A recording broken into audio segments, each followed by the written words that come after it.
Hello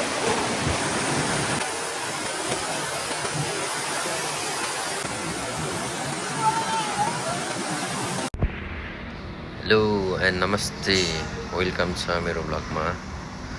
आज छुट्टीको दिन केटाहरूसँग पौडी खेल्न जाँदैछु।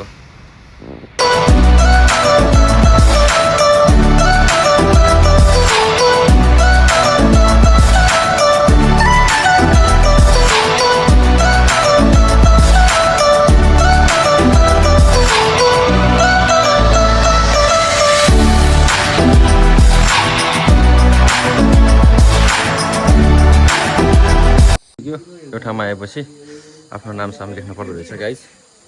त्यही हो, आफ्नो नामसाम लेख्यो। अब जाने बेलामा लेख्यो कति बजी छिर्यो र अब निस्किने बेलामा चाहिँ लेख्न पर्दो रहेछ।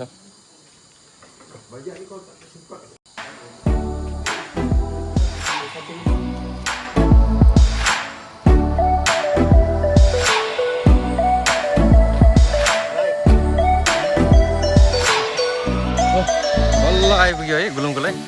यही हो लोकेसन। हजुर सर, बल्ल आइपुग्यो होइन, गर्नु पनि लगाएर छ। अब